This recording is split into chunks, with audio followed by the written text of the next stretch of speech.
আমাদের সর্বপ্রথম আজকের আলোচক হিসাবে আমাদের সম্মুখে মূল্যবান আলোচনা পেশ করবেন ডাক্তার এবিএম জাকারিয়া মজুমদার সাহেব। ডক্টর এবিএম জাকারিয়া মজুমদার সাহেব, তার বিষয় হলো মাফহুমুস সুন্নাহ ওয়া মাকানাতিহা ফিল ইসলাম, অর্থাৎ সুন্নাহ বলতে আমরা কি বুঝি এবং ইসলামের মর্যাদা কি। এই বিষয়ে আমি ডক্টর এবিএম জাকারিয়া মজুমদার সাহেবকে মূল্যবান আলোচনা পেশ করার জন্য সবিনয় অনুরোধ করছি। আসসালামু আলাইকুম ওয়া রাহমাতুল্লাহি ওয়া বারাকাতুহু। ইন্নাল হামদালিল্লাহ নাহমাদুহু ওয়া নাস্তাঈনুহু ওয়া নাস্তাগফিরুহ ওয়া নাউযু বিল্লাহি মিন শুরুরি আনফুসিনা ওয়া মিন সাইয়্যাতি আ'মালিনা। মান ইয়াহদিহিল্লাহু ফালা মুদিল্লা লাহু ওয়া মান ইউদ্লিল ফালা হাদিয়া লাহু। ওয়া আশহাদু আন লা ইলাহা ইল্লাল্লাহ ওয়াহদাহু লা শারীকা লাহু ওয়া আশহাদু আন্না মুহাম্মাদান আবদুহু ওয়া রাসূলুহু। আম্মা বা'দ। আল্লাহুম্মা তাকাব্বাল হাযিহি মিন্না। আল্লাহ এই চেহারাগুলোকে কবুল করুন, যারা এই মহতী মজলিসে দ্বীনের আলোচনা শোনার জন্য এবং অংশগ্রহণ করার জন্য এসেছেন, তাদেরকে আল্লাহ তুমি কবুল করো। আপনারা অনেকেই আজকের বিষয়গুলো সম্পর্কে আমরা যে আলোচনা করব ভালোভাবেই জানেন। এগুলো আপনাদের চিরজীবনের পাঠ্য। মাদ্রাসা যারা পড়েছেন তারা জানেন সুন্নাহ কি, সুন্নাহ আমল করতে হবে কি না, সুন্নাহর আমলের বিধান কি, এসবগুলো আপনারা অনেক পড়েছেন। আমরা আজকে সে চর্বিত সর্বনেই আবার আপনাদেরকে দিব।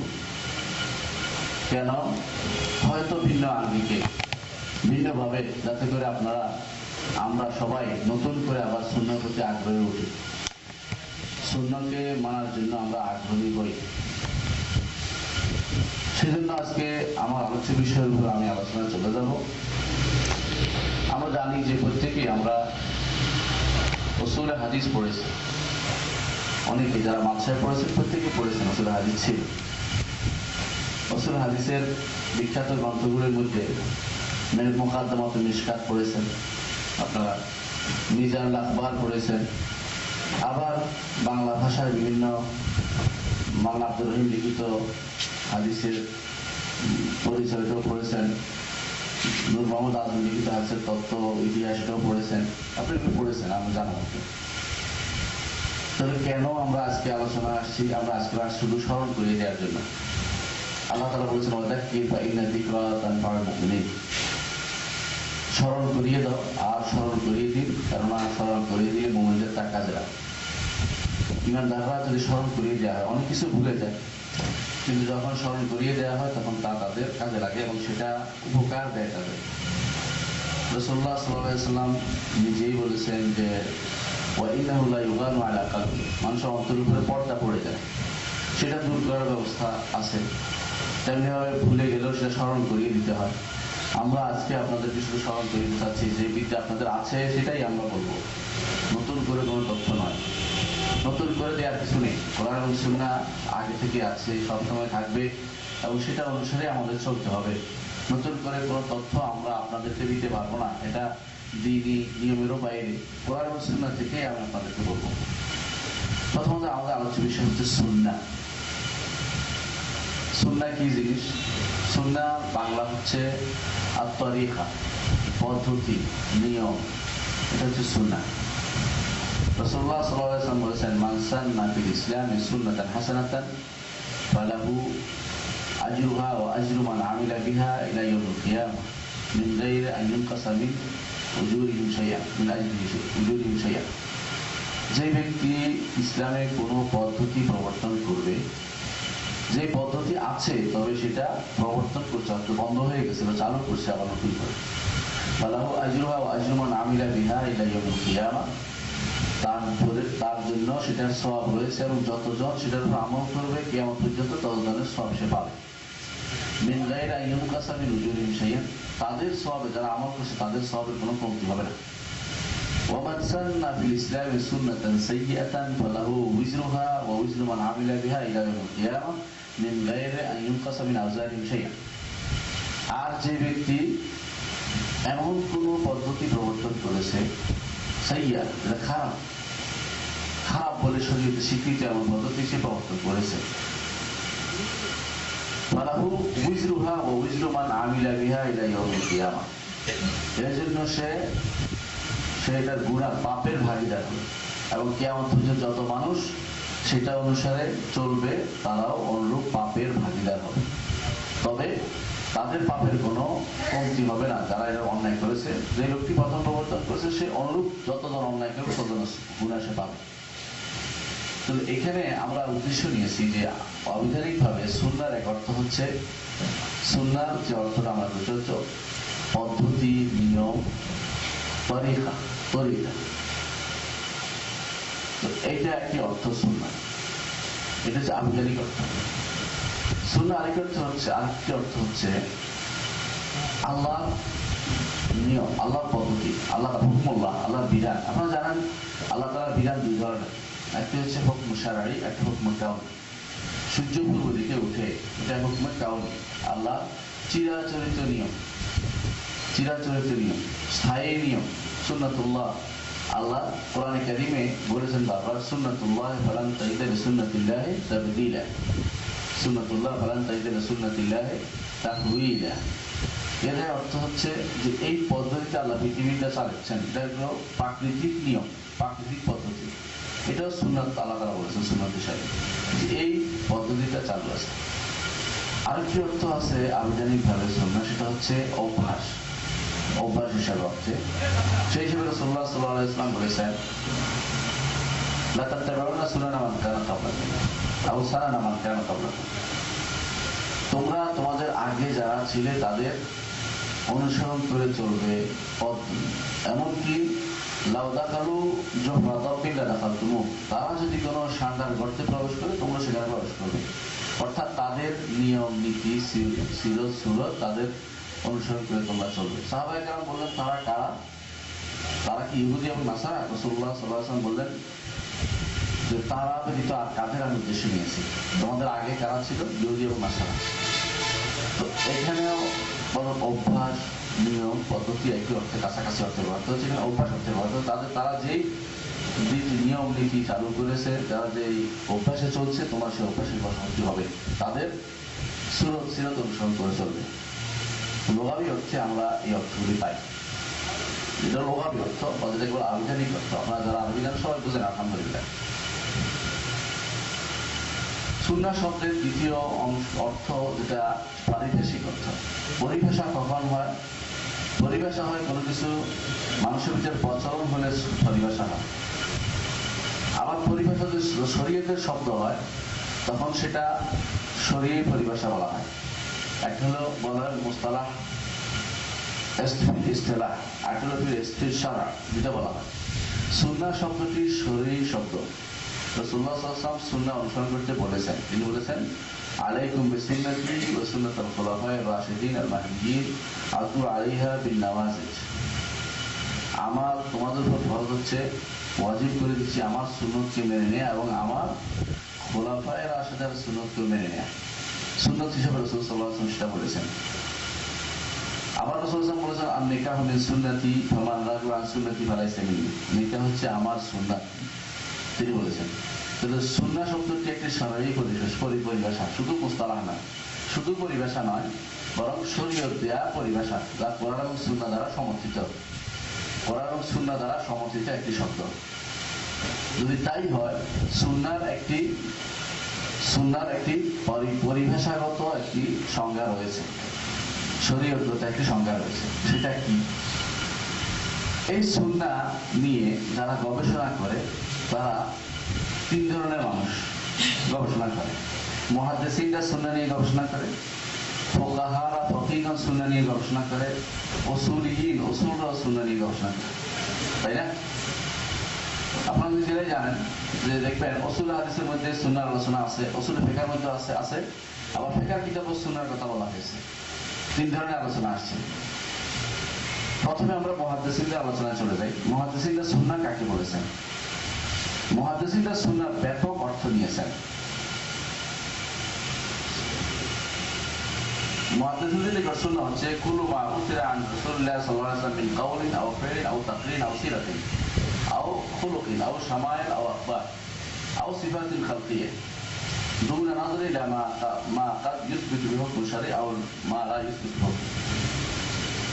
মুহাদ্দিসিনের নিকট সুন্নাত হচ্ছে রাসূলুল্লাহ সাল্লাল্লাহু আলাইহি ওয়াসাল্লাম থেকে যা এসেছে, কথা হোক, কাজ হোক, অথবা মৌন সম্মতি হোক, কথা হোক, কাজ হোক, অথবা সম্মতি হোক, অথবা তার কোনো সিরা, অথবা তার কোনো চরিত্র, অথবা তার সময়, অথবা তার কোনো সংবাদ, অথবা তার সৃষ্টিগত কোনো বৈশিষ্ট্য, এগুলিকে তারা সুন্নাত হিসেবে গ্রহণ করেছেন। সেটার উপরে কোনো হুকুম আসবে, শরীয়তের হুকুম আছে কি না, এই কথা তারা হিসাবে গ্রহণ করেন নাই। অর্থাৎ তারা আমভাবে সুন্নাত সবগুলিকে গ্রহণ করেছেন, সুন্নাত হিসেবে গ্রহণ করতেন। যাই রাসূলুল্লাহ সাল্লাল্লাহু আলাইহি ওয়াসাল্লাম থেকে আসছে তাই সুন্নাত, সেটা হুকুম সাবেত হোক বা না হোক, সেটা তার হুকুম সাব্যস্ত হোক বা না হোক। তাদের কেউ কেউ এই জন্য এটাকে সংক্ষেপে বলেছেন, কুল্লু মা উযীফা ইলা নবী সাল্লাল্লাহু আলাইহি ওয়াসাল্লাম মিন কাওলিন আও ফি'লিন আও তাকরির আও সিফা খালকিয়া আও খুলুকিয়া। রাসূলুল্লাহ সাল্লাল্লাহু আলাইহি ওয়াসাল্লামের দিকে যে কথা বা কাজ বা সম্মতি, অথবা তার কোনো চারিত্রিক অথবা সৃষ্টিগত বৈশিষ্ট্য, সবগুলি হচ্ছে সুন্নাহ। ব্যাপক অর্থে এটা হচ্ছে সুন্নাহ, এটা হচ্ছে ব্যাপক অর্থে সুন্নাহ। এটা মুহাদ্দিসিনদের, তারা এই মুহাদ্দিসিনরা এই সংজ্ঞায় সংজ্ঞায়িত করে থাকেন। এটা হচ্ছে সুন্নাহর সংজ্ঞা মুহাদ্দিসিনদের নিকট। উসুলি কারা, উসুলিদের সম্পর্কে আপনারা ভালো করে জানেন। যারা উসুল হচ্ছে উসুল আহকাম নিয়ে চিন্তা করে, যেমন হুকুম ছাড়া বাইরে কিছু আলোচনা করে না। এখানে কোনো আদাব আখলাকের কথা আসে না, বিচারের কথা আসে না। এখানে আসে কিভাবে আহকাম এবং তার দলিল সম্পর্কে দলিল হবে সেটা আলোচনা করে। আপনারা জানেন মওদু উসুল ফিকহ কি, উসুল ফিকহের বিষয়বস্তু কি? আল আদিল্লাতু ওয়াল আহকাম। উসুল ফিকহের বিষয়বস্তু হচ্ছে আদিল্লাহ ওয়াল আহকাম। তো আদিল্লাহ আহকাম হওয়ার কারণে সুন্নাহ বলতে তারা বুঝেন যে দ্বারা হুকুম সাব্যস্ত হয় এমন জিনিস রাসূলুল্লাহ সাল্লাল্লাহু আলাইহি ওয়াসাল্লাম যা এসেছে সেটাই হচ্ছে সুন্নাত। সেটা কথা হতে পারে, কাজ হতে পারে, অথবা তার তাকরীর হতে পারে, কাউল ফি'ল আও তাকরীর মিম্মা ইয়াদুল্লু আলা হুকমি শারঈ। এইজন্য তারা বলে থাকেন আকওয়ালু সাল্লাল্লাহু আলাইহি ওয়াসাল্লাম আস-সুন্নাতু আকওয়ালু সাল্লাল্লাহু আলাইহি ওয়াসাল্লাম ওয়া আফআলুহু ওয়া তাকরীরাতুহু মিম্মা ইয়াদুল্লু আলা হুকমি শারঈ। রাসূলুল্লাহ সাল্লাল্লাহু আলাইহি ওয়াসাল্লামের কথা, কাজ এবং তাকরীর যা দ্বারা হুকুম শরীয়তের বিধান সাব্যস্ত হয় সেটাই হচ্ছে সুন্নাহ। তারা এটাকে একটু সংক্ষেপ করেছেন। কেন? যেহেতু তাদের আলোচ্য বিষয় শুধু হুকুম নিয়ে, বাকি অংশটুকু উসুল ফিকহের মধ্যে আলোচিত হয় না। রয়ে গেল আমাদের জন্য আরেকটি গ্রুপ যারা সুন্নাহ নিয়ে আলোচনা করছে। তারা কারা? ফুকাহা। ফুকাহাগণ সুন্নাহকে তিনটি অর্থে ব্যবহার করেছেন। প্রথমত একই অর্থে ব্যবহার করেছেন, যে অর্থে উসুলিরা ব্যবহার করেছেন সে অর্থে তারা ব্যবহার করেছেন। অর্থাৎ রাসূলুল্লাহ সাল্লাল্লাহু আলাইহি ওয়াসাল্লামের কথা, কাজ এবং তাকরীর, কাউল ফি'ল এবং তাকরীর, এই অর্থে তারা ব্যবহার করেছেন। এর বাইরে তাদের আরেকটি অর্থে ব্যবহার করেছেন তারা। সেটা কি? রাসূলুল্লাহ সাল্লাল্লাহু আলাইহি ওয়াসাল্লাম থেকে যাই সাব্যস্ত হয়েছে কিন্তু সেটা ফরজ বা ওয়াজিব নয় এমন জিনিসকে তারা সুন্নাত বলেছেন। যেমন ফজরের আগে 2 রাকাত সুন্নাত, যোহরের আগে 4 রাকাত সুন্নাত, পরে 2 রাকাত। এই যে সুন্নাতগুলো, এগুলিকে আমরা সুন্নাত বলি না। কোন হিসেবে সুন্নাত বলি? এগুলি ফরজ বা ওয়াজিব নয় এই হিসাবে। এটা ফকিহদের একটা মুস্তালাহ। ফকিহরা এই পরিভাষা গ্রহণ করেছেন। এটা একটি সংক্ষিপ্ত বলতে পারেন, এটা একটা সংক্ষিপ্ত। এর অর্থ হচ্ছে যে ফুকাহাদের এই সুন্নাহ দ্বারা তারা কেউ বুঝেছেন এটা যে যা করা সওয়াবের কাজ, না করলে গুনাহ নয়, তিরস্কৃত হওয়ার কাজ। এটা কেউ বলেছে। কেউ তিরস্কারের কথাও বলেন না। কেউ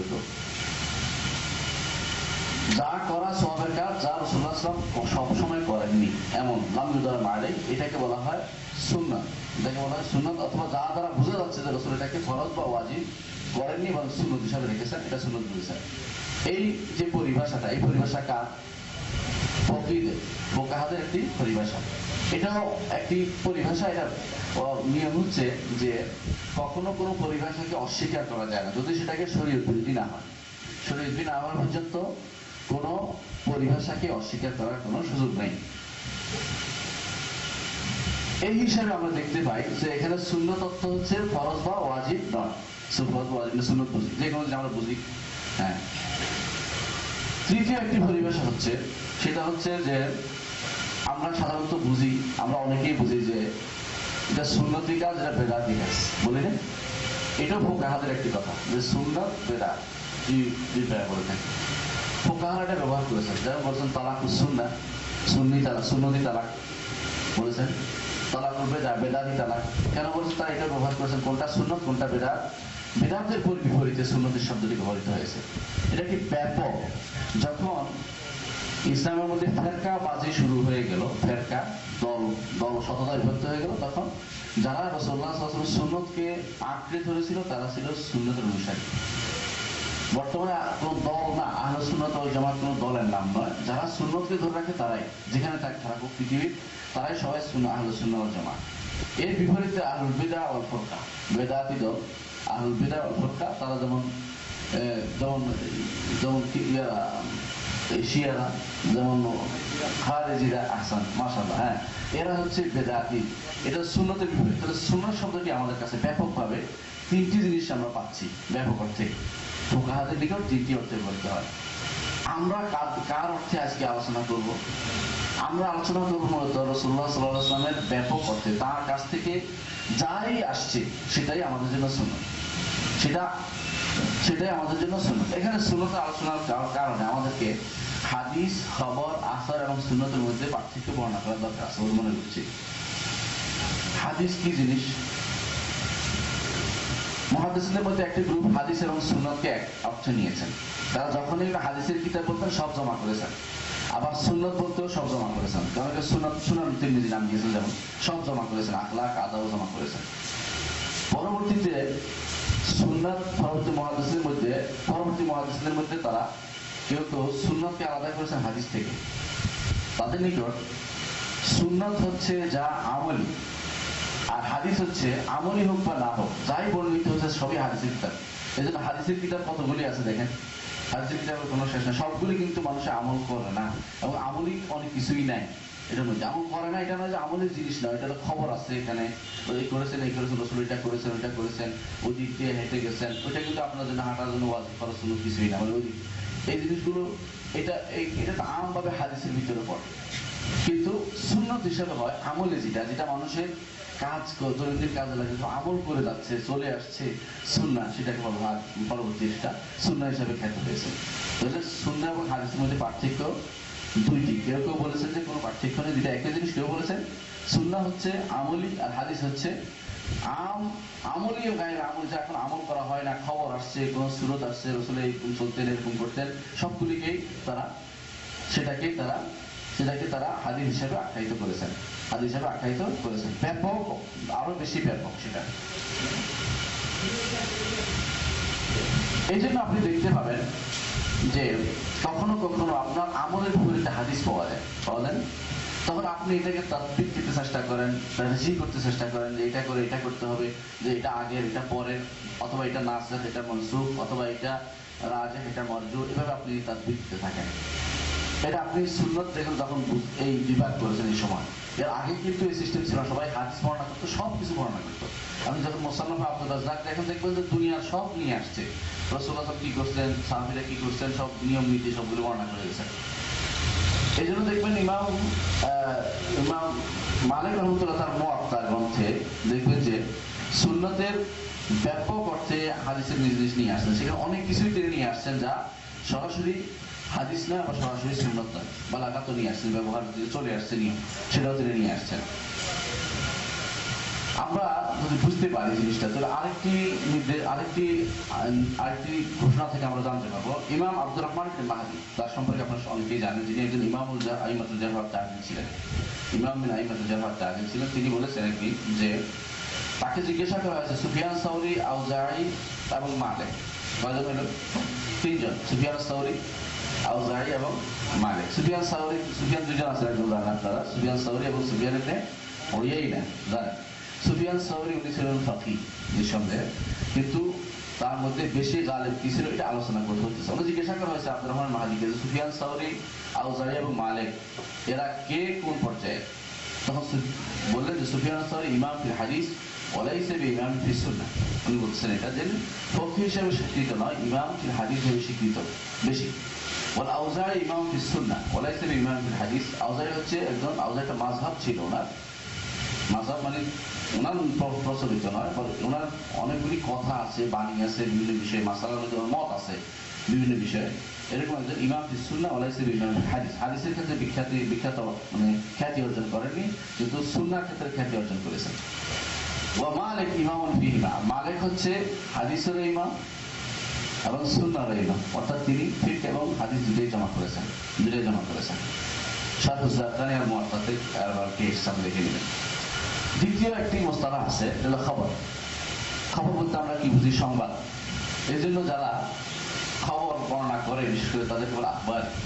বিশেষ করে ওই যে ইতিহাস বর্ণনা করে যারা, তাদেরকে বলে আখবারি। হ্যাঁ, আখবারি বর্ণনা বলা হয়। কিন্তু মুহাদ্দিসিনরা খবর কি অর্থে ব্যবহার করেছেন? মুহাদ্দিসিনরা কি এই অর্থে ব্যবহার করেছেন? মুহাদ্দিসিনরা খবরকে এই অর্থে ব্যবহার করেননি। তারা ব্যবহার করেছেন যে খবর বলতে যত কিছু আসছে রাসূল থেকে, রাসূলুল্লাহ সাল্লাল্লাহু আলাইহি ওয়াসাল্লাম থেকে, সাহাবায়ে কিরাম থেকে এবং তাবেঈন থেকে যা আসছে সবগুলি নাম দিয়েছেন খবর। তারা সবগুলিকেই খবর বলতেন, সবগুলি খবর মুহাদ্দিসিনরা। এই জন্য খবর বললে একটা লোক বাঁচে যায়, হাদিস বলা হচ্ছে না, খবর যে এরকম খবরে আছে। অনেকটা তার কাছ থেকে সরাসরি রাসূলুল্লাহ সাল্লাল্লাহু আলাইহি ওয়াসাল্লাম নিসবত হচ্ছে না, নির্ধারণ না করা পর্যন্ত তার নিসবত শুদ্ধ হচ্ছে না। তৃতীয় আরেকটি মুস্তালাহ আছে, সেটা হচ্ছে আল আতার। চতুর্থ মুস্তালাহ এটা আল আতার। আসার কাকে বলে? আসার শব্দের অর্থ হচ্ছে কোনো কিছুর যেমন আসার রিজাল, চিহ্ন, পদচিহ্ন। আসার আল্লাহ তাআলা কোরআনে কারীম বলছে ইন্না নাহনু নাকতুবু মা কাদ্দামু আসার ওয়া কুল্লু শাইইন আহসাইনাহু ফি ইমামিন মুবিন। যে তাদের আসার আমি লিখি, পদচিহ্ন, তারা যাবে আসবে বা তাদের কর্মকাণ্ড যা রেখে যাবে, প্রতিক্রিয়া অর্থ ব্যবহৃত আসার।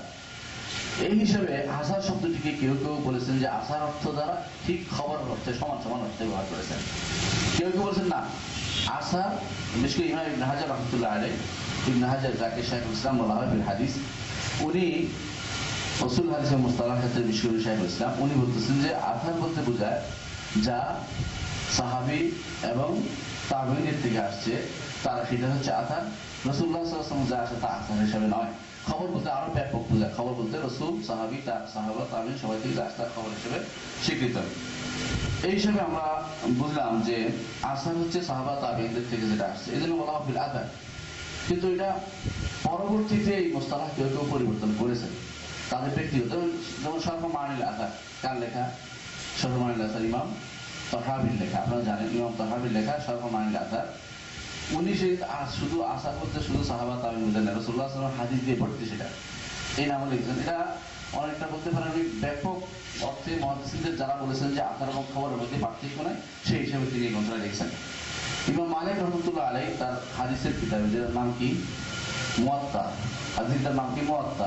মুওয়াত্তাতে তিনি কিন্তু এইভাবে আসার দিয়ে ভর্তি করেছেন। হাদিসের কিতাব হলো মুওয়াত্তা, তিনি আসার দিয়ে ভর্তি করেছেন। আমরা আজকে যে আলোচনা করছি মূলত সুন্নতের আলোচনা করছি। আমরা এই সব ব্যাখ্যা কেন করলাম? সুন্নতটা স্পষ্ট করার জন্য। সুন্নাত, হাদিস, আসার, খবর শব্দ করলাম। সুন্নত, হাদিস, খবর, আসার, চারটি জিনিস স্পষ্ট হওয়ার পরে আমাদেরকে স্পষ্ট হবে যে আমরা কোনটা আলোচনা করছি এবং কোনটার গুরুত্ব কতটুকু। প্রথমে আসে সুন্নত। তাহলে সুন্নত কি হলো? মা সদারা আন রাসূলিল্লাহ সাল্লাল্লাহু আলাইহি ওয়াসাল্লাম হিদায়াতাল লিন্নাস ওয়া শারিয়াতাল লাহুম, সেটাই সুন্নাত। রাসূলুল্লাহ সাল্লাল্লাহু আলাইহি ওয়াসাল্লাম থেকে মানুষের হেদায়েতের জন্য এবং মানুষের জন্য শরীয়ত হিসেবে প্রবর্তনের জন্য যা আসছে সবই সুন্নাত। রাসূলুল্লাহ সাল্লাল্লাহু আলাইহি ওয়াসাল্লাম থেকে মানুষের হেদায়েতের জন্য, মানুষের শরীয়ত হিসেবে প্রবর্তনের জন্য যা আসছে সবই কি? সুন্নাত। তাহলে কি কি জিনিসের মধ্যে আসবে? যা আল্লাহ তাআলার পক্ষ থেকে বলার জন্য তাকে নির্দেশনা দেওয়া হয়েছে, সেটা একটা। দ্বিতীয়টা হচ্ছে রাসূলুল্লাহ সাল্লাল্লাহু আলাইহি ওয়াসাল্লাম নিজে চিন্তা করে এবং তিনি গবেষণা করে যেটা বের করেছেন আল্লাহ সেটাকে সাব্যস্ত করেছেন, সেটাও সুন্নাত। কয়টা জিনিস হলো? দুইটা। একটা হচ্ছে আল্লাহ সরাসরি ওহী দিয়ে বলেছেন এটা বলো, এটা বলেছেন, সেটা সুন্নাত। আবার রাসূল নিজে চিন্তা করে আল্লাহ করেছেন, সেটা আল্লাহ তাআলা সেটাকে স্বীকৃতি দিয়েছেন, সেটাও সুন্নাহ। এই দুইটা জিনিস নিঃসন্দেহে সুন্নাহ, কমপ্লিট সুন্নাহ। অর্থাৎ রাসূলুল্লাহ সাল্লাল্লাহু আলাইহি ওয়াসাল্লাম থেকে যাই বর্ণিত হয়েছে, কোনো আকীদা হোক অথবা কোনো ইবাদত শেখানোর জন্য হোক, অথবা কোনো ভালো কাজের প্রতি উৎসাহ দেওয়ার জন্য হোক, অথবা চরিত্রিক উৎকর্ষ সাধনের জন্য হোক, চারিত্রিক উৎকর্ষ সাধনের জন্য হোক, অথবা কোনো মুআমালাত মানে লেনদেন ঠিক করার জন্য হোক, অথবা সৎ কাজের আদেশ হোক, অথবা অসৎ কাজের নিষেধ হোক, অথবা কোনো খারাপ কাজ থেকে মানুষকে সাবধান করার উদ্দেশ্য হোক, এই সবগুলি হচ্ছে সুন্নাহ। রাসূলুল্লাহ এই জাতীয় যা এসেছে সেটা হতে পারে ইবাদতে, আখলাকে, মুআমালাতে, আমরুল মারুফ নাহি আনিল মুনকার, এই জাতীয় যত কিছু থেকে রাসূলুল্লাহ সাল্লাল্লাহু আলাইহি ওয়াসাল্লাম সাবধান করেছেন, খারাপ কিছু থেকে ভালো কিছু করতে বলেছেন, সবটাই কি সুন্নাহ, সবটাই হচ্ছে সুন্নাহ, সবটাই হচ্ছে সুন্নাহ। এর অর্থ হচ্ছে যে যা এই পদ্ধতিতে আসেনি, অর্থাৎ যা রাসূলুল্লাহ সাল্লাল্লাহু আলাইহি ওয়াসাল্লাম কে আল্লাহ তাআলা করতে বলেননি এবং রাসূল নিজে গবেষণা করেছেন, নিজে গবেষণা করেছেন, আল্লাহ সেটাকে লাম ইউকাররির আলাইহি নিজের পক্ষ থেকে, সেটা কিন্তু সুন্নাত হিসেবে বিবেচিত হবে না। এরকম কিছু জিনিস আছে কিনা? এরকম কিছু জিনিস আছে কিনা? হ্যাঁ, এরকম কিছু জিনিস আছে। যেমন রাসূলুল্লাহ সাল্লাল্লাহু আলাইহি ওয়াসাল্লাম, আমরা উদাহরণ হিসেবে বলি, রাসূলুল্লাহ সাল্লাল্লাহু আলাইহি ওয়াসাল্লাম মদিনায় আসার পরে দেখলেন যে তারা খেজুর গাছে তাবির করতেছে। তাবির কি? পরাগায়ন করতেছে, জানেন? একখান থেকে নিয়ে আরেকখান ফুমকে শরীর দিকে মিলিয়ে দেয়, তাতে করে খেজুর বেশি হয়, উৎপাদন বেশি হয়। রাসূল বললেন যে যদি না করতে, রাসূল কেন বললেন সেটা? কারণ তখন আকীদার গুরুত্ব বেশি দেওয়ার দরকার ছিল। তাদের হয়তো ধারণা এসে যেতে পারতো যে এর কারণেই, কারণটার গুরুত্ব বেশি, এর কারণেই কি হয়, ফল হয়। পরবর্তী মানুষ যেন এটা বুঝতে পারে যে তারা যেন আকীদা বিশুদ্ধ আরো শক্ত হয়ে গেল যে এটার কারণ নয়, আল্লাহ তাআলা হচ্ছে মূল জিনিস। আল্লাহ তাআলা তখন আর নিষিদ্ধ হলো না যে কারণ নিষিদ্ধ করার কোনো প্রয়োজন নেই। দেখা গেল ওই বছর তাদের ফলন কম হয়েছে, তারা এসে বললো যে রাসূলুল্লাহ ফলন কম হয়েছে এই কারণে। বলতো আমি তো এটা মানুষ হিসেবে বলেছি, যে আমার বলার কথা বলেছি, তাই তোমরা দুনিয়ার ব্যাপারে মরে দুনিয়ার ব্যাপারে তোমরা আর কি ভালো জানো, নিঃসন্দেহে ভালো জানো। তখন তারা কি করলো, সেটা রাসূলুল্লাহ সাল্লাল্লাহু আলাইহি ওয়াসাল্লাম এটা দুনিয়ার ব্যাপারে আলোচনা করেছেন। কেমিস্ট্রি, ফিজিক্স এগুলির ব্যাপারে রাসূলুল্লাহ সাল্লাল্লাহু আলাইহি ওয়াসাল্লাম আলোচনা করেননি আসলে, কারণ এলমি জিনিস নাই। কারণ যেগুলি দুনিয়ার এই কিভাবে চলবে, গাছ কোথায় লাগাতে হবে, এই বিষয়গুলির জন্য এই বিষয়গুলি আমরা সুন্নাহর অন্তর্ভুক্ত বলছি না, এগুলি মানা বাধ্যতামূলক নয়।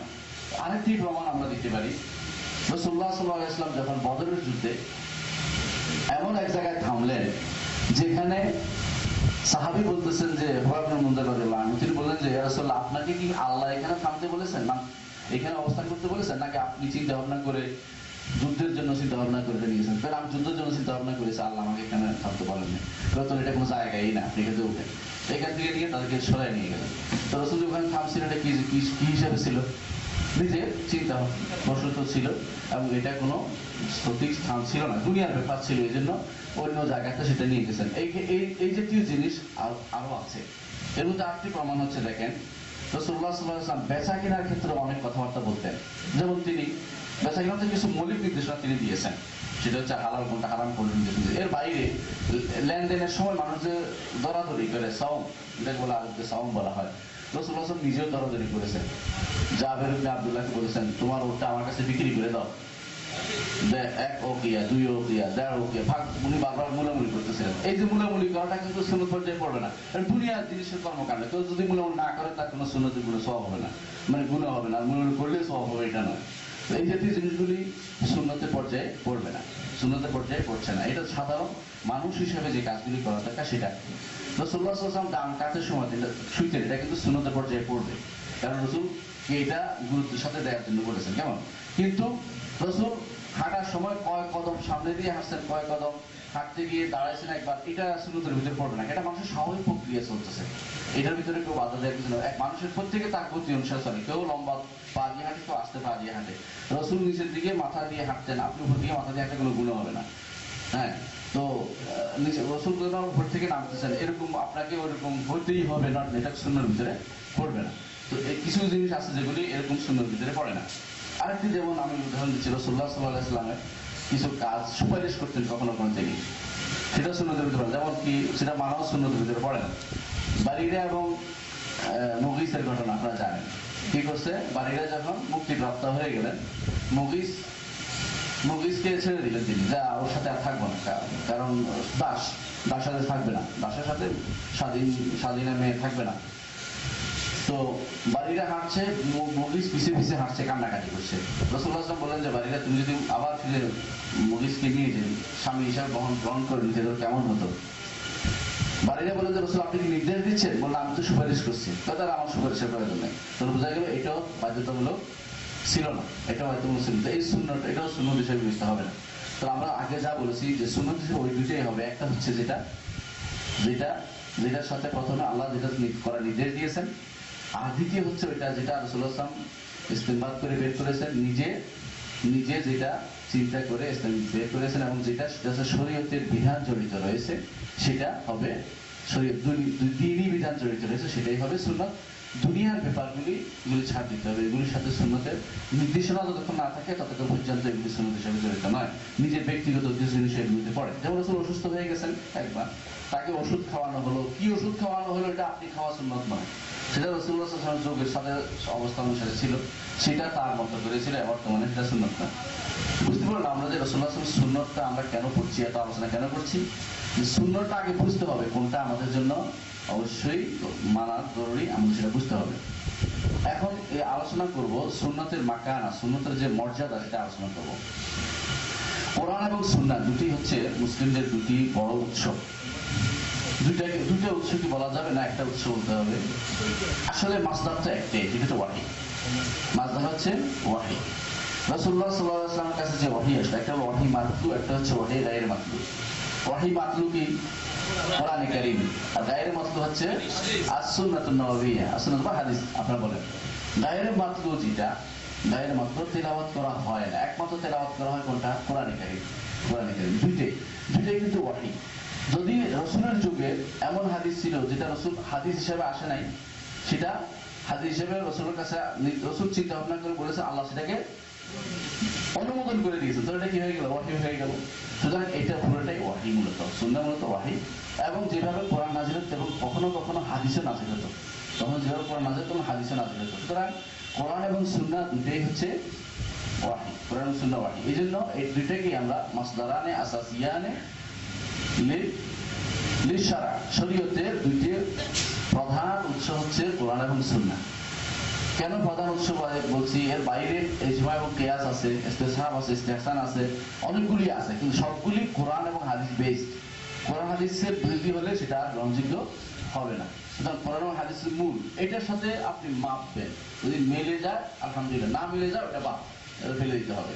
এটা শরীয়তের বিধান। মূল জিনিস ঠিক রাখতে হবে, সেটা হচ্ছে কোরআন এবং সুন্নাহ। কোরআনকে আল্লাহ তাআলা, কোরআন কারীমকে আল্লাহ তাআলা মাসদার হিসেবে গ্রহণ করার জন্য কোরআন নিজেই নির্দেশ দিচ্ছে। যেমন আল্লাহ তাআলা বলছেন যে ইন্না আনজালনা ইলাইকাল কিতাবা বিল-হাক্কি লিতাহকুমা বাইনান নাসি বিমা আরাকাল্লাহ।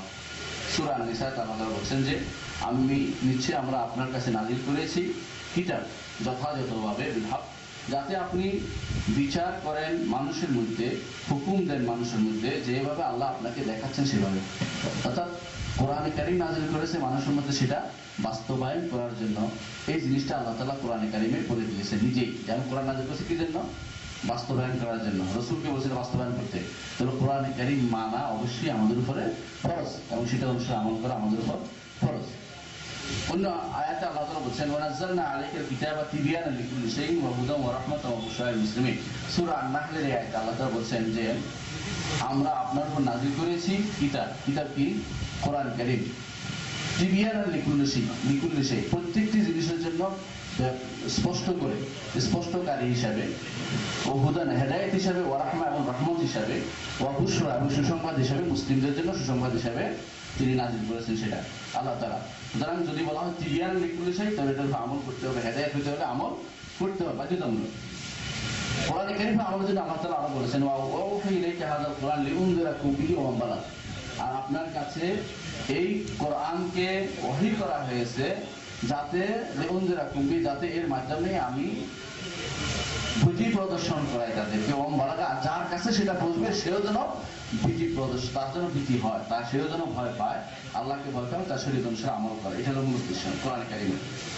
কোরআনে কারীম যে হুজ্জত, এর ব্যাপারে কোনো ইখতিলাফ করে না মানুষ। ইখতিলাফ হয়ে যায় সুন্নত নিয়ে, যত মতভেদ হয়ে যায় সুন্নত নিয়ে, অত মতভেদের জিনিস নয়, এটা কোনোদিন মতভেদের জিনিস ছিল না, বরং সুন্নাহ অবশ্যই অবশ্যই অবশ্যই অবশ্যই পালনীয় জিনিস, এবং এটা মানতে হবে। সুন্নতকে, রাসূলের হাদিসকে, সুন্নতকে অবশ্যই মানতে হবে। এর কিছু প্রমাণ আমি উল্লেখ করবো এখানে। প্রথমত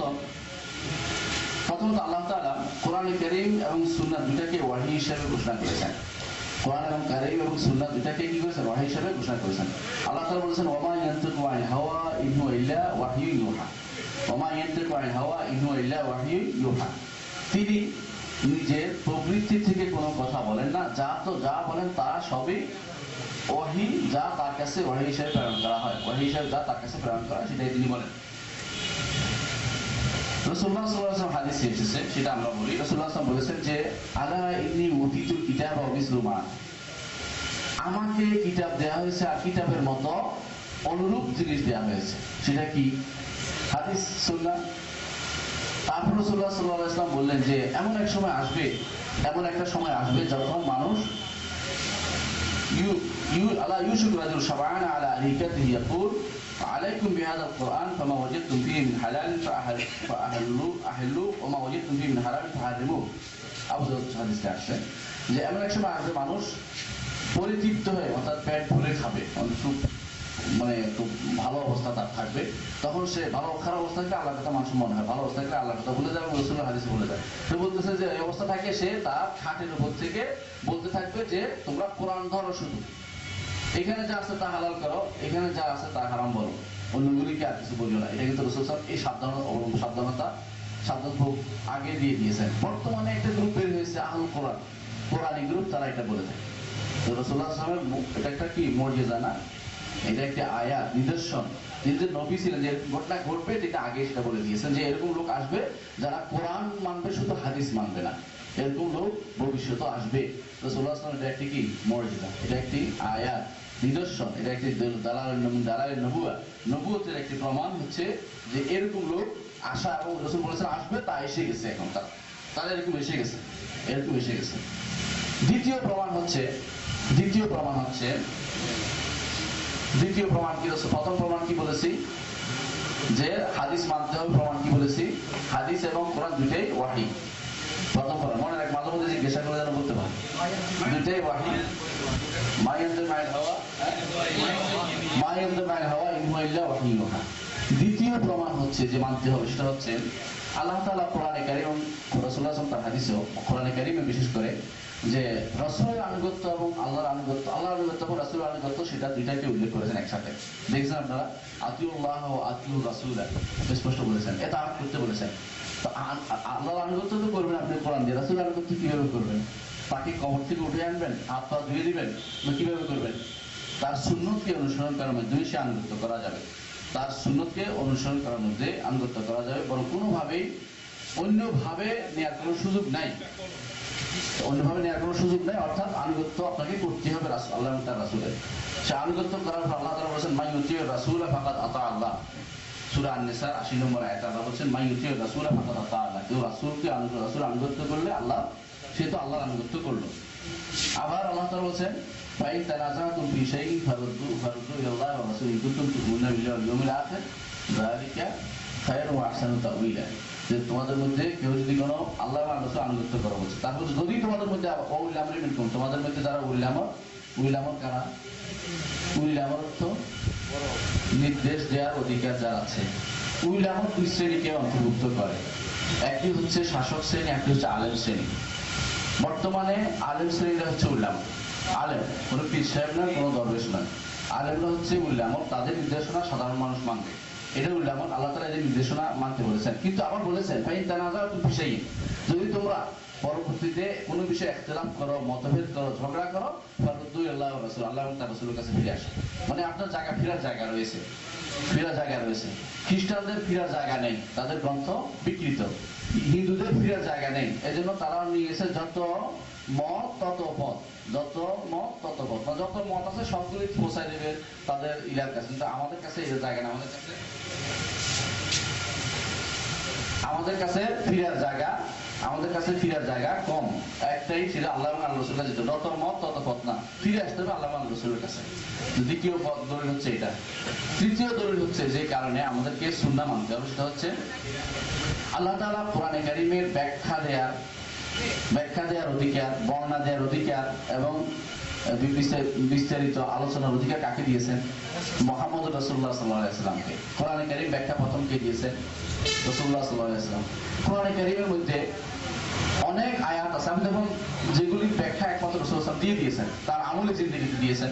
সুতরাং এর বাইরে আমরা যদি কোনো অন্য কোনো পদ্ধতি অবলম্বন করি তাহলে অবশ্যই কোরআন কারীমের উপর আমল করা যাবে না। রাসূলকে অনুসরণ না করলে, সুন্নাতকে অনুসরণ না করলে কোরআনের কোরআনের যে আয়াতগুলো আছে আয়াতগুলোকে আমরা আমল করতে পারবো না। কখনো না। আপনি দেখেন সালাত, আল্লাহ বলছে আকিমুস সালাত, আপনি কিভাবে সালাত আদায় করবেন যদি কেউ রাসূলকে অনুসরণ না করেন? পশ্চিম দিকে মুখ করতে কোরআনে বলেছে, কিন্তু তারাই বলছে, বসে বলতেছে রুকু কেমনে করতে হবে, সাজদা কেমনে করতে হবে, এটা কিন্তু আর কেউ বলেন, মুহাম্মদ রাসূলুল্লাহ সাল্লাল্লাহু আলাইহি ওয়াসাল্লাম বলে দিয়েছেন। সুতরাং আপনি অনুসরণ না করলে আপনি ব্যাখ্যা করার অধিকার কাকে দেওয়া হয়েছে? মুহাম্মদ রাসূলুল্লাহ সাল্লাল্লাহু আলাইহি ওয়াসাল্লামকে দেওয়া হয়েছে। সুতরাং তার অনুসরণ করা আমাদের জন্য ফরজ। আল্লাহ তাআলা বলছেন ওয়া আনজালনা ইলাইকা যিকরা লিতুবাইয়িনা লিন-নাসি মা নুজিলা ইলাইহিম। সূরা আন-নাহলের 44 নম্বর আয়াতে বলেছেন যে আপনার কাছে যে কোরআন নাযিল করা হয়েছে তা এই জন্য আমরা নাযিল করেছি যে মানুষের কাছে আপনি বর্ণনা করবেন। বর্ণনার দায়িত্ব কাকে দিয়েছে? তাহলে মুহাম্মদ সাল্লাল্লাহু আলাইহি ওয়াসাল্লামকে দিয়েছেন। আবার আল্লাহ তাআলা বলেছেন লাকাদ মান্নাল্লাহু আলাল মুমিনিনা ইয বা'আথা রাসূলাম মিন আনফুসিহিম ইয়াতলু আলাইহিম আয়াতিহি ওয়া ইউযাক্কিহিম ওয়া ইউআল্লিমুহুমুল কিতাবা ওয়াল হিকমা। তাদেরকে কিতাব এবং হিকমত শিক্ষা দিবেন আল্লাহ তাআলা বলেছেন। কিতাব এবং হিকমত, কিতাব তো হচ্ছে কোরআন, হিকমত কি? ইমাম শাফিঈ বলতেছেন হিকমত হচ্ছে সুন্নাহ। আমি আমার আগে যত মানুষকে দেখেছি আলাদা সবাই বলছে হিকমত হচ্ছে সুন্নাহ। সুতরাং সুন্নাতের অনুসরণ করে আল্লাহ তাআলা নির্দেশনা মান করেছেন, ইহসান দেখিয়ে দয়া দেখিয়েছেন, সুতরাং আমাদেরকে সুন্নাত অনুসরণ করতে হবে। 4 নম্বর হচ্ছে যে কারণে সুন্নাত অনুসরণ করতে হবে সেটা হচ্ছে যে আল্লাহ তাআলা কোরআনে কারীমে সরাসরি নির্দেশ দিয়েছেন যে রাসূল যা নিয়ে আসে তা যতক্ষণ পর্যন্ত কেউ মানবে না, মেনে নিবে না পরিপূর্ণভাবে, সে কখনো ঈমানদার হতে পারবে না। আল্লাহ তাআলা বলেন ফালা ওয়া রাব্বিকা লা ইউমিনুনা হাত্তা ইউহাক্কিমুকা ফিমা শাজারা বাইনাহুম সুম্মা লা ইয়াজিদু ফি আনফুসিহিম হারাজাম মিম্মা কাদাইতা ওয়া ইউসাল্লিমু তাসলিমা। কখনো নয়, আপনার রবের শপথ, লা ইউমিনুনা, তারা ঈমানদার হতে পারবে না হাত্তা ইউহাক্কিমুকা ফিমা শাজারা বাইনাহুম, তাদের কাছে যা ঘটবে সেটা নিয়ে আপনাকে তারা যতক্ষণ পর্যন্ত বিচারক হিসেবে মেনে না নিবে, সমস্ত কর্মকাণ্ডের আপনি ফয়সালাকারী হিসেবে মেনে না নিবে, তখন তারা ঈমানদার হতে পারবে না। শুধু তাই নয় যে তাদের অন্তরে এবারে কোনো দ্বিধা থাকতে পারবে না এবং মেনে নেওয়ার মতো মেনে নিতে হবে। কতগুলো শর্ত লাগিয়েছে, অর্থাৎ রাসূলের প্রত্যেকটি কথা মানতে হবে। যে যেখানে আসুক, যে যেখানে শুনে সেখানে তার এটা মানার বাধ্যতামূলক হয়ে গেছে এই আয়াত দিয়ে। অবশ্যই এই কারণেও আমাদেরকে রাসূলুল্লাহ সাল্লাল্লাহু আলাইহি ওয়াসাল্লামকে মেনে নিতে হবে। তারপরে আমরা উদাহরণ হিসেবে দিচ্ছি যে রাসূলুল্লাহ সাল্লাল্লাহু আলাইহি ওয়াসাল্লাম সাহাবায়ে কেরাম কিন্তু এই হাদিস দিয়ে দলিল দিতেন, বিভিন্ন সময় দলিল দিতেন। তাদের মধ্যে আব্দুল্লাহ ইবনে মাসউদ রাদিয়াল্লাহু আনহু একটি বর্ণনা করছি। তিনি কোরআন দিয়ে একজন তিনি বললেন যে আল্লাহ তাআলা যারা ভ্রু ব্লাক করে, যারা চুল লাগায়, যারা হাতে উল্কি আঁকে তাদেরকে আল্লাহ তাআলা লানত করেছেন। একথা বলার পরে এক মহিলা বলল যে আপনি কোথায় পেয়েছেন কোরআনে সেটা? রাসূলুল্লাহ আব্দুল্লাহ ইবনে মাসউদ রাদিয়াল্লাহু বললেন যে হ্যাঁ কোরআনে আছে।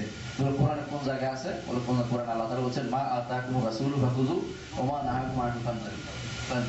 আল্লাহ যা নির্দেশ তা গ্রহণ করো, আল্লাহ যা থেকে নিষেধ করেছেন তা তোমরা থেকে বিরত থাকো। তো আল্লাহ রাসূল যা গ্রহণ করো, রাসূলুল্লাহ সাল্লাল্লাহু আলাইহি ওয়াসাল্লাম লানত করেছেন, আল্লাহর নির্দেশনা অনুসারে তোমাকে সেটা মানতে হবে। কে বলছেন? এটা সাহাবী বুঝেছেন যেহেতু কোরআনের এই নির্দেশনা সব রাসূলের সমস্ত জিনিস সারা জীবনের যত কিছু করেছেন অ্যাক্টিভিটি সবগুলি এই নির্দেশনার আন্ডারে পড়ে যায়। সুতরাং অবশ্যই আমাদেরকে রাসূলের নির্দেশ অনুসারে চলতে হবে। আরেকটি হাদিসের কথা আপনারা জানেন, রাসূলুল্লাহ সাল্লাল্লাহু আলাইহি ওয়াসাল্লাম বলেছেন মান আতাআনি ফাকাদ আতা আল্লাহ ওয়া মান আসানি ফাকাদ আসাল্লাহ, যে আমার আনুগত্য করবে সে আল্লাহর আনুগত্য করলো, আর যে আমার না অবাধ্য হবে সে আল্লাহ অবাধ্য হবে, সে নাফরমান হবে। রাসূলুল্লাহ আরো বলেছেন কুল্লু উম্মতি ইয়াদখুলুল জান্নাহ ইল্লা মান আবা। কিলা মান ইয়াবা ইয়া রাসূলুল্লাহ, যে প্রত্যেক উম্মতি জান্নাতে যাবে আমার, তবে যারা অস্বীকার করবে। কে অস্বীকার করবে? বলে অস্বীকার করে যে আমার আনুগত্য করবে না সে অস্বীকার করবে, যে আমার আনুগত্য করবে সে জান্নাতে প্রবেশ করবে, আনুগত্য যে করবে না সে অস্বীকার করবে। এটা যেন না। 5 নম্বর হচ্ছে, সংক্ষেপে বিশ্বাস করবো ইনশাআল্লাহ, সময় আমার কমে গেছে। 5 নম্বর হচ্ছে যে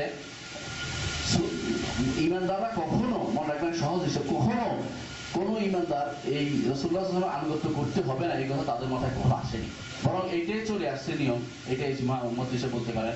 রাসূলের যুগ থেকে সাহাবীর যুগ থেকে তাবিঈন যুগ পর্যন্ত চলে আসে। সর্বপ্রথম যারা বিরোধিতা করেছে এটা মুতাজিলার মধ্যে প্রথম বিরোধিতা করেছে, তাদের মধ্যে আসছে প্রথম যে বিবেককে প্রাধান্য দিতে হবে, কোনো কিছু বিবেকের বিরোধী হলে সে নেওয়া যাবে না। এদের মধ্যে আবার প্রবেশ করেছে আশায়রারা একটা গোষ্ঠী, মাতুরিদিয়ার একটা গোষ্ঠী। তারা কি করেছে, খবর ওয়াহেদ আলাদা করেছে, যে খবর ওয়াহেদ যদি কেউ সহিহ হলো তারা এটা গ্রহণ করবে যদি বিবেক বিরোধী হয়, অথবা যদি সেটা বর্ণনাকারী ফকি না হয়, এই জাতীয় বিভিন্ন শর্ত লাগিয়ে রাসূলুল্লাহ হাদিসকে আমল বন্ধ করার জন্য তারা প্রচেষ্টা চালিয়েছে। কিন্তু সহিহ মত হচ্ছে যে কোনো হাদিস খবর ওয়াহেদার জন্য কিছু হোক, হাদিস যদি সহিহ হয়ে যায় এটা মানা বাধ্যতামূলক, এটা মানতে হবে, এটা ছাড়ার কোনো সুযোগ নেই। এটাই হচ্ছে বিশুদ্ধ নিয়ম এবং এটা অনুসরণ করতে হবে। আমাদেরকে এর বাইরে যত চলবো সে পথভ্রষ্ট পথ থেকে আমাদের ফিরে আসতে হবে।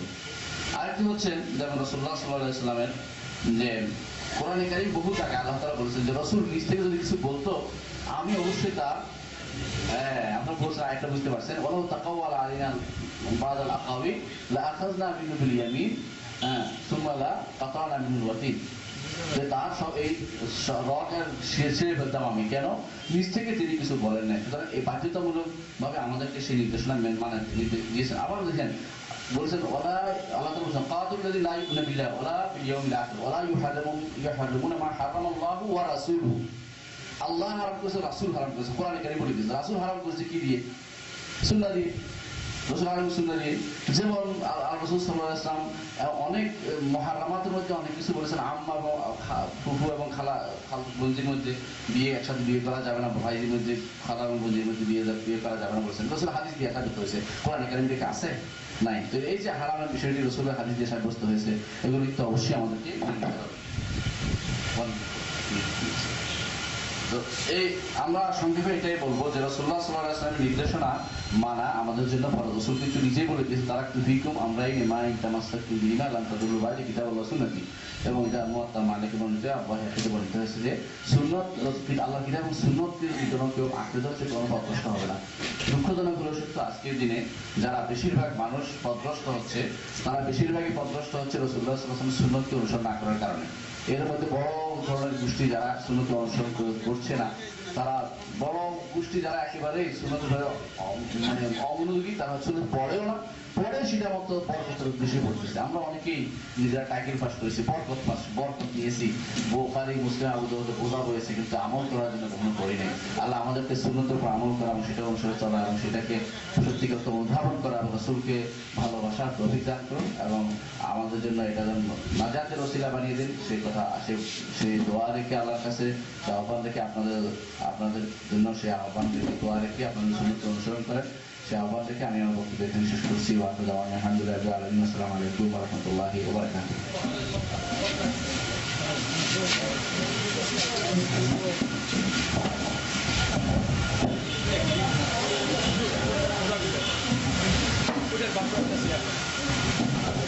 আমাদের সম্মানিত এবং বিজ্ঞ আলোচকবৃন্দের কাছে অনুরোধ থাকবে যে আপনাদের যে সময় নির্ধারণ দেওয়া হয়েছে এই সময়ের মধ্যে যেন আপনারা আপনাদের উপস্থাপনাকে পেশ করতে পারেন। এটা আমাদের সকলের জন্য এই সময়ের নিয়মকে নিয়ে চলা উচিত। তার সকলেই অনুগ্রহ সেটি লক্ষ্য রাখবেন। আপনাদেরকে ধন্যবাদ।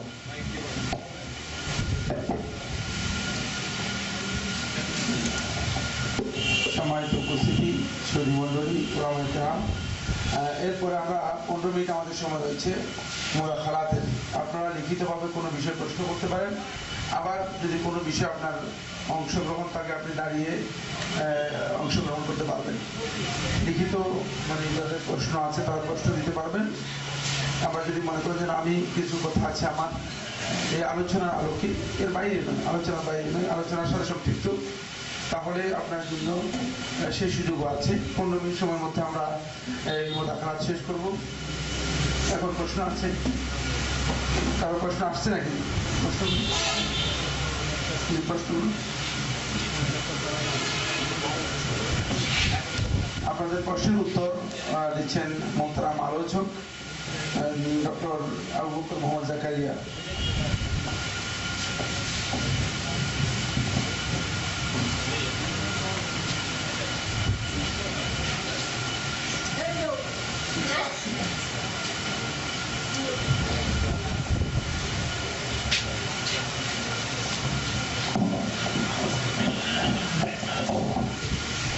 রহমতুল্লাহ বারাকাতুহু। অনেকগুলি প্রশ্ন আছে কিন্তু আলোচনার সাথে রিলেটেড নয়, এগুলি আলোচনার উত্তর দেবো না। শুধুমাত্র আলোচনার সাথে একটি প্রশ্ন আসছে, সেটা উত্তর দেবো। উলিল আমর কারা, এটা আলোচনা হচ্ছে আপনার প্রশ্ন, এবং এটা নিয়ে একটু ভুল বোঝাবুঝি তৈরি হচ্ছে। উলু অর্থ কি? সাহেব, অধিকারী। আমার অর্থ নির্দেশ, নির্দেশ দেওয়ার অধিকারী, নির্দেশনা দেওয়ার অধিকারী। মূলত উলিল আমর আগে যারা ইয়া হতেন, শাসক হতেন, তারাই উলিল আমর ছিলেন। কারণ হচ্ছে তারা নির্দেশ দেওয়ার মতো জ্ঞান তাদের ছিল, তারা সত্যিকার অর্থে তারাই ছিলেন। আবু বকর, ওমর, ওসমান, আলী রাদিয়াল্লাহু আনহুম আজমাইন, এরা সত্যিকার অর্থে এই জ্ঞানী ছিলেন। তারা নির্দেশনা দিতেন এবং মানতে সেটা বাধ্য। এই জন্য ওমর রাদিয়াল্লাহু ইজমা হয়েছে, আবু বকরের সময় আলোচনা হয়েছে, আর বিভিন্ন মাসাইল আপনারা জানি। আর খোলাফায়ে রাশিদিনের সময় বিরাট কিছু ঘটেছে, যেগুলি আমাদের জন্য এখন পথ পাথেয় হিসেবে চলছে আমাদের জন্য। কিন্তু পরবর্তীতে যারা শাসক হিসেবে করছেন তারা দ্বীনের জ্ঞান রাখেন না, কিন্তু নির্দেশনা তো মানুষের লাগবেই। আল্লাহ তাআলা বলছেন ফাসআলু আহলা যিকরি ইন কুনতুম লা তা'লামুন, না জানলে যারা জানে তাদেরকে জিজ্ঞাসা করতে। এই জন্য মুহাদ্দিসিনরা পরবর্তীতে এবং সবাই সবসময় বলেছেন যে এখানে জ্ঞানীদের উদ্দেশ্য মূলত, যদি শাসক জ্ঞানী না হয় জ্ঞানীদের কাছে চলে আসবে, উলিল আমর নির্দেশনা দিবে, তাদের কাছে চলে আসবে। সেই হিসাবে আলেমরা উলিল আমর নিঃসন্দেহে, কিন্তু সত্যিকার আলেম হতে হবে, তথাকথিত আলেম নয় এবং কোনো বুজুর্গ বা পীর এই জাতীয় কিছুকে আমরা বোঝাচ্ছি না। আমরা দিনই আলেম জানি, কোরআন এবং সুন্নাহ জানে, তার নির্দেশনা মানাটা ফরজ, মানতে হবে, এটাই হলো কথা। একজন প্রশ্ন করেছেন যদি সরকার বিরোধী হয়, নির্দেশনা সরকার বিরোধী কিছু নাই, ঝগড়া লাগানোর জন্য নয়। নির্দেশনা দিবে দিনই ব্যাপারে তিনি নির্দেশনা দিবেন। কোনো কিছু শরীয়ত বিরোধী হলে সেটা তিনি নির্দেশনা দিবেন। এটা যার বিরুদ্ধে তার কথা নয়। যেমন হারাম, সুদ খাওয়া হারাম, এটা যে আপনি সরকারের বিরুদ্ধে কিছু আমরা বলছি না, সুদ খাওয়া হারাম শরীয়তের বিধান বলছি। কেউ খাচ্ছে না খাচ্ছে এটা বড় কথা নয়, কারোর বিরুদ্ধে কথা বলা উদ্দেশ্য নয়, আমরা শরীয়তের বিধান বলা উদ্দেশ্য। শরীয়তের বিধান, উলিল আমর শরীয়তের বিধান বর্ণনা করবে, মানুষকে শুধু বিপদে ফেলবে না, বিপদে নির্মিত করবে না, এটার নিয়ম। আসসালামু আলাইকুম ওয়া রাহমাতুল্লাহি ওয়া বারাকাতুহু। যে আমি যে বিষয়টিকে একটু গভীরভাবে জানতে চাই এবং মনের ভিতরে ইতমিনানের জন্য আমি বলছি, সেটা হলো এইমাত্র বলা হয়েছে কারো বিরুদ্ধে নয়, কারো সরকারের বিরুদ্ধে নয়, কিন্তু আল্লাহ পাকের যে বক্তব্য হলো আয-যানিয়াতু ওয়াজ-যানি ফাজলিদু কুল্লা ওয়াহিদিন মিনহুমা মিআতা জালদা ওয়া লা তা'খুযকুম বিহিমা রা'ফাতুন ফি দীনিল্লাহ। এখানে দ্বীন শব্দ, যে বিষয়টাকে আল্লাহ সুবহানাহু ওয়া তাআলা দ্বীন হিসাবে টেনে নিয়ে আসছেন, এখন দ্বীন ব্যাপারে যদি সঠিক দ্বীনের ব্যাখ্যা বিশ্লেষণ করে কোরআনের আলোকে বলা হয় আর যেটা বাস্তবে রূপ দেওয়ার জন্য চেষ্টা করা হয়, তখন অবশ্যই, সুতরাং আমি যে দ্বীন সম্পর্কে বিস্তারিত বিশ্লেষণ একটু জেনে আমার মনকে মুতমাইন করার জন্য আপনাদের কাছে আমার আকুল আবেদন। আসসালামু আলাইকুম ওয়া রাহমাতুল্লাহি ওয়া বারাকাতুহু। আলহামদুলিল্লাহ, আবেগ অত্যন্ত ভালো জিনিস। আমারও খুব আবেগী একসময় ছিলাম, বহু আবেগ। দুনিয়া আবেগ না থাকলে কিন্তু যুদ্ধ করা যায় না, ঠিক না, দিনের কাজও করা যায় না। কিন্তু আবেগ হচ্ছে একটা পাগলা ঘোড়া, এটাকে ভালো করে জিদ দিয়ে বাঁধতে হয়। আয-যানিয়াতু ওয়াজ-যানি ফাজলিদু, তাকে কি মারো? তার মারো। এটা আপনাকে বলছে? এই নির্দেশনা কার উপর আছে? কার উপরে? সরকারের উপরে। তো আমি কি করবো এটা নিয়ে? এটা আমার দায়িত্ব কোথায়? আমার দায়িত্ব বলা, কোন আলেমের দায়িত্ব বিচার করা নয়। দুআত উলামা লা কুদাত, মনে রাখতে হবে যে আলেমরা সবসময় হবে দাওয়াত দানকারী এবং তারা মানুষকে স্মরণ করেকারী, ওরা কোনো বিচার করবে না, বিচারের পদ্ধতি অনুসরণ করবে না। কাজী করবে, সে বিচারের দায়িত্ব কাজী, আমার দায়িত্ব নয়। আমার দায়িত্ব তার কাজীকে স্মরণ করিয়ে দেয়। প্রতিদিন একবার পত্রিকায় লিখবো এটা করা উচিত, প্রতিদিন বলবো যে এটা করা উচিত, কিন্তু করা উচিত মধ্যে আমার মধ্যে সীমাবদ্ধ, এর উপর অতিরিক্ত দায়িত্ব আল্লাহ তাআলা আমার উপর দেন নাই, নিজের উপর আমরা জুলুম করবো না ভাই। আলহামদুলিল্লাহ, আল্লাহ তাআলা আমাকে যতটুকু দায়িত্ব দিয়েছেন এর বেশি নেওয়ার অর্থ হচ্ছে আমি নিজের উপর অন্যায় করে একটা জুলুম নিয়ে নিলাম। আজকে আমাদের সমাজে মেয়েরা বেরিয়ে গেছে, নিজের উপর দায়িত্ব বাড়িয়ে গেছে, পরিবার বাদ দিয়া তারা রাস্তাঘাটে বেরোচ্ছে, তাদের কি শান্তি হয়েছে? অশান্তি হচ্ছে। যখনই আপনি আল্লাহর দেয়া সীমারেখা, হুদুদুল্লাহ সীমারেখা আপনি বেরিয়ে আগিয়ে যাবেন, তখনই আপনার বিপদ আসবে। মনে করেন এই বিপদ শরীয়ত অনুমোদন করে না। রাসূলুল্লাহ সাল্লাল্লাহু আলাইহি ওয়াসাল্লামের যুগে, সাহাবায়ে কেরামের যুগের পর থেকে অনেক শরীয়তের বিধান কিন্তু লঙ্ঘিত হয়েছে, হয়নি আলোচনা, অনেক কিছুই করে। ইমাম হানিফা রহমতুল্লাহ সময় তিনি জেলে গিয়েছিলেন, ঠিক না? কেন গেছেন? সব করে জেলে গেছে কেউ? কি জন্য জেলে গেছে? ওনাকে জুলুম করে নেওয়া হয়েছে, সোজা কথা এটা, ওনাকে জুলুম করা হয়েছে। কিন্তু শাসক গোষ্ঠী জুলুম করার পর নাকি আন্দোলন করেছেন, মিছিল করেছেন, আমার ছেলের ছাত্ররা মিছিল করেছেন না, জেলে বসে বসে বলছেন যে আমার বিরুদ্ধে মিছিল করো। অথবা এর পরও দেখেন আলেমরা ছিল, আমাদের মুহাদ্দিসিন আলেম সবাই ছিল, কেউ কি কোনোদিন দেখেছেন যে মিছিল মিটিং নিয়ে দৌড়াদৌড়ি করছে? না এল মিটিং এর চর্চা করেছে? কোনটা? আপনার আলেম, আপনাদের সবচেয়ে বড় কাজ হচ্ছে এল মিটিং এর চর্চা করা। আপনারা বলবেন এটা হালাল এটা হারাম, আপনার নসিহত করবেন শাসক গোষ্ঠীকে। এখন নসিহতের পর্যায়ে আসছে লিখিত পত্রিকায় লিখতে পারেন, অতিরিক্ত এর বাইরে অতিরিক্ত যাওয়া হচ্ছে আপনার সীমা আপনি লঙ্ঘন করে অন্যদের সীমা হস্তক্ষেপ করা, এটা শরীয়ত বলে নাই। কখনো নিজের হাতে আইন তুলে নিতে হয় না, বা আইনের এই আইনের জন্য আমি বলবো আমার আবেগ থাকবে, কষ্ট থাকবে, কেন আল্লাহর আইন বাস্তবায়িত হচ্ছে না, এবং না আমি যদি বিশ্বাস না করি আমি কাফের হয়ে যাব। বিশ্বাস থাকতে হবে।